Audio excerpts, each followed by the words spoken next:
Telangana intermediate के सालाना इम्तिहानात कल चहारशंबे से सुबह 9 बजे से शुरू होंगे और 1 मिनट की ताखीर पर भी इम्तिहानगाह में दाखिल होने की इजाज़त नहीं रहेगी। कवायद के मुताबिक तुलबा को सुबह 8:45 तक इम्तिहानगाह में दाखिले की इजाज़त है। सुबह 8:45 से 9 बजे तक OMR शीट को तकमील करना होगा। सवालात का पर्चा ठीक सुबह 9 बजे दिया जाएगा। इसके बाद 1 मिनट की ताखीर भी इम्तिहानी मरकज़ में दाखिले की इजाज़त नहीं रहेगी। ये इम्तिहानात कल से शुरू होकर 4 अप्रैल तक जारी रहेंगे। जनरल कोर्स के तुलबा के इम्तिहानात इस महीने की 29 तारीख को ख़त्म होंगे। वाज़ेह है कि 2021 और 2022 में इम्तिहानात 70% निसाब के साथ लिए गए थे। 2 साल के बाद पहले की तरह 100% निसाब के साथ इम्तिहानात होंगे।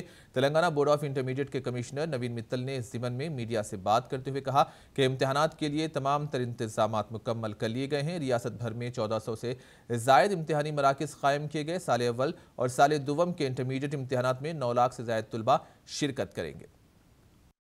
इस साल हमारे पास पूरी स्टेट में रिकॉर्ड नंबर स्टूडेंट्स का आया है। तकरीबन 9,47,699 स्टूडेंट्स इस बार हमारा ये एग्ज़ाम लिख रहे हैं। फर्स्ट ईयर में 4,82,677 और सेकेंड ईयर में 4,65,022 स्टूडेंट्स। तो इन पूरे स्टूडेंट्स की एग्ज़ाम्स के लिए पूरी जो अरेंजमेंट्स हैं वो बहुत अच्छे तरीके से किए गए हैं। डिस्ट्रिक्ट कलेक्टर्स के चेयरमैनशिप में एक district level high power committee भी लगाया गया और डिस्ट्रिक्ट कोऑर्डिनेशन कमेटी लगाया गया ताकि वहाँ के डिपार्टमेंटल ऑफिसर्स को भी पुलिस के ऑफिशियल्स, रेवेन्यू ऑफिशियल्स और मेडिकल हेल्थ, RTC और फायर और डिफरेंट जो ऑफिशियल्स हैं इंटरमीडिएट एजुकेशन बोर्ड के DIO के साथ साथ उनको भी इंगेज किया है।